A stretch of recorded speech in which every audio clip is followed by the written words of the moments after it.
La famille, bonjour à tous, j'espère que vous allez bien et que la journée fut bonne. Petite vidéo actualité Real Madrid.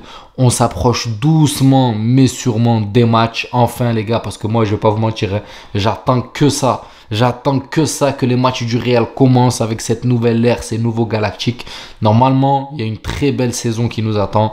J'espère que ça va se passer comme on le veut. Maintenant, voilà, le football, c'est pas une science exacte. Il peut y avoir beaucoup de surprises.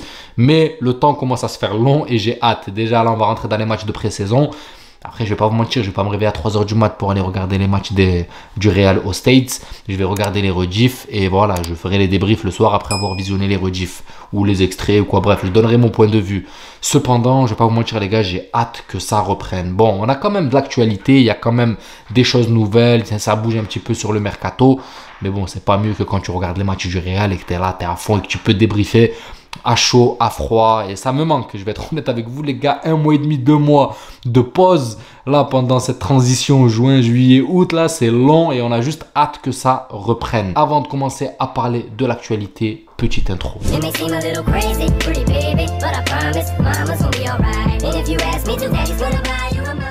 Et je commence directement les gars avec Lunin. On a une offre très intéressante qui est arrivée de la part de Chelsea. Comme vous le savez, Chelsea a mis le grip sur Lunin et il les intéresse fortement, tellement qu'il les intéresse. Ils ont fait une offre, les gars, de 15 millions. 15 millions, écoutez bien, 15 millions avec, dans l'enveloppe, Kepa Arrizabalaga pour le Real Madrid. Et je pense clairement que le Real va accepter. Maintenant, je vais vous donner mon point de vue. Il y en a peut-être qui vont être d'accord, pas d'accord. Moi, je vais vous dire clairement ce que je pense. Lunin, il nous a quand même bluffé cette saison. On ne s'attendait pas à ce qu'il fasse une saison comme celle-là. Il nous a quand même bluffé et il mérite une place de titulaire dans un autre club. Dans un autre club, il mérite une place de titulaire.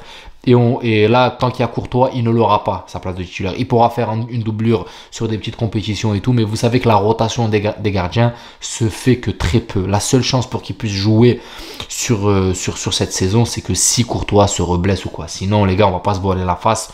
On le reverra que très rarement durant la saison, même s'il y a 5, 6, 7 compétitions. Vous connaissez Carlo Ancelotti et vous connaissez la rotation des gardiens. Chaque match est important, chaque match doit assurer la victoire. Donc, tu n'as pas envie de prendre de risques et les gardiens ne se fatiguent pas, on va dire, comme les joueurs. La rotation des gardiens n'est pas comme celle des joueurs. Donc, il y a très peu de chances. Surtout que voilà, Courtois revient de convalescence et tout. Il a fait une fin de saison l'année dernière. Carton quand même. Il est parti prendre sa Ligue des Champions sur 1 ou 2 matchs. Donc vous voilà, il y a beaucoup de choses à prouver, il va revenir en trompe et ça reste pour moi le meilleur gardien du monde. Cependant, comme je l'ai dit, Lunin mérite une place de titulaire, clair et net et précis. Je vais peut-être être méchant, il y en a peut-être qui vont me dire non, t'abuses et tout. Kepa ne mérite pas une place de titulaire. Donc pour moi, l'échange est bénéf. On perd peut-être un gardien de gros calibre, mais on en a encore un qui peut assurer, sur quelques années au Real Madrid. Et Kepa, je pense que entre les mains de Courtois peut progresser. Je dis pas qu'il peut arriver au niveau de Lunin, même s'il en est pas loin en soi. C'est juste, j'ai l'impression, un manque de confiance ou je sais pas. Mais Kepa peut encore s'améliorer et voilà, il n'est pas vieux, il n'est pas jeune. Donc voilà, Kepa, ça peut être quand même un bon dépannage. Ce ne sera pas du niveau de Lunin, mais comme je vous l'ai dit, Lunin mérite sa place de titulaire. Donc pour moi, pour le service rendu qu'il a rendu, pour tous les services, je veux dire, pardon, excusez-moi, qu'il a rendu au Real Madrid, il mérite d'aller jouer à Chelsea en tant que titulaire. Il mérite clairement. Maintenant, je ne sais pas s'il le sera, mais pour moi, si Chelsea est prêt à aligner 15 millions et envoyer Kepa dans l'enveloppe, c'est que pour moi, il va partir et jouer titulaire. Maintenant, Kepa, c'est bien en doublure, les gars, on va pas se mentir. Kepa en doublure à la place de Courtois, c'est bien. Maintenant, il faut juste espérer qu'il n'arrive rien à Courtois. Et puis voilà, c'est ce que je pense. Dites-moi ce que vous en pensez dans les commentaires. Le reste de l'actualité, c'est que là maintenant on est persuadé que Carlo Ancelotti a la confiance. Enfin, Fernand Mendy a la totale confiance de Carlo Ancelotti. Et le Real Madrid a quand même assuré ses arrières en réussissant plutôt à garder Alphonso Davies dans le viseur. Et là maintenant, il se confirme que Alphonso Davies ne prolongera pas au Bayern pour venir gratuitement, les gars, gratuitement en fin de saison 2024-2025. Donc là, les gars, c'est une politique du Real Madrid, une nouvelle politique de recrutement qui est en train de se dessiner.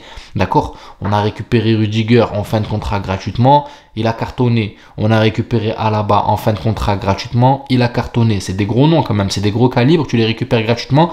Là, on fait de même avec Kylian Mbappé. On est en train de faire la même chose avec Alphonso Davies. Donc là, tu es en train de voir une nouvelle politique de recrutement qui se dessine. Avant, c'était quoi? C'était ramener des grosses stars en alignant un gros chèque, en faisant un effectif galactique. Maintenant, tu ramènes des grosses stars, tu les payes pas. Tout ça parce que tu as gagné du prestige dans le club.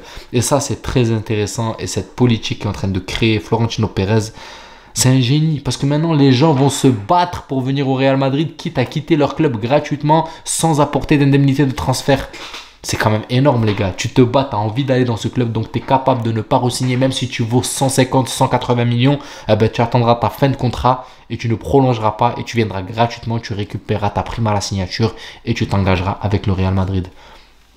Florentino Pérez, les gars, c'est du génie tout craché. Il a raflé 2-3 Ligues des Champions là sur les quelques dernières années et il s'est dit, bon, maintenant il faut que voilà, le Real Madrid devienne encore plus prestigieux et créer de l'engouement. Les gars, tous les joueurs du monde veulent quitter leur club pour venir jouer au Real. Il y en a beaucoup. Bon, il y en a quelques-uns qui fuitent malheureusement parce que voilà, il y a des choses qu'on n'a peut-être pas réussi comme Lenny Euro. Malheureusement, d'ailleurs, ce secteur défensif qui fait un peu très peur. Mais en globalité, on s'en sort quand même pas mal. On arrive à rafler des stars gratuitement. Parce que Mbappé, il a lancé le wagon. Déjà, on l'a fait avec, comme je vous ai dit, Rudiger et Alaba. Là, tu as Mbappé, tu passes un cap. Là, ensuite, Alphonso Davies, tu récupères Alphonso à 24 ans. Ouais, il a 23 piges. Donc, ouais, tu récupères Alphonso Davies pratiquement à 24 ans, 25 ans. C'est franchement un coup de génie, on va pas se mentir. Donc là, Fernand Mendy, latéral gauche, accompagné d'Alphonso Davies. Je pense qu'il y a des chances que Fernand Mendy ou Fran Garcia gicle la saison prochaine. Il y en a un des deux parce qu'on va pas se retrouver avec 3 latérales gauche. Cependant, les gars, il y a un secteur qui m'inquiète. Moi, c'est le secteur défensif. Défense centrale surtout.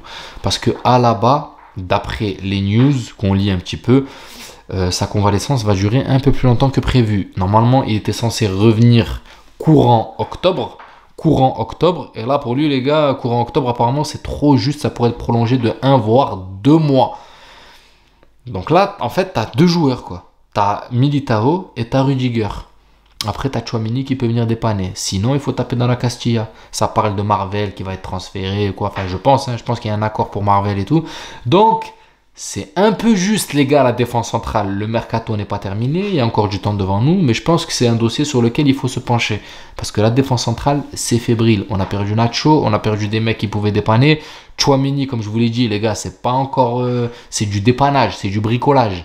C'est pas encore des points de repère fixes où il peut vraiment défendre. Non, pour moi, je trouve que c'est encore un peu compliqué parce que sa manière de défendre en défense centrale est beaucoup trop rugueuse, d'accord? Et il peut écoper de carton jaune très facilement.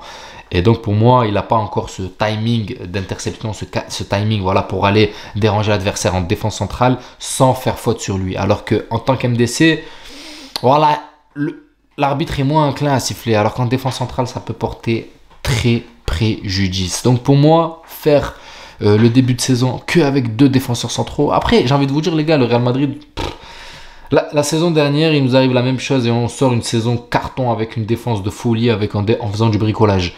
Donc en vrai, ce bricolage-là ne me fait plus peur. Mais voilà, tu te dis quand même attention, MEF, le niveau augmente, les adversaires commencent à comprendre un petit peu, mais on arrive toujours à bricoler. Enfin bref, voilà l'actualité de ces derniers jours. Fernand Mendy va rester. Alphonso Davies, le contrat est en train de se signer pour 2025. Hendrick, la présentation demain, on fera une petite vidéo pour savoir un peu comment ça s'est passé, on donnera notre avis. Et Lunin qui risque de quitter le Real Madrid. Enfin bref, j'espère que la vidéo vous plaira. N'hésitez pas à vous abonner, à liker, ça donnera beaucoup de force à la chaîne. Et je vous dis bonne soirée et prenez soin de vous. Ciao la famille.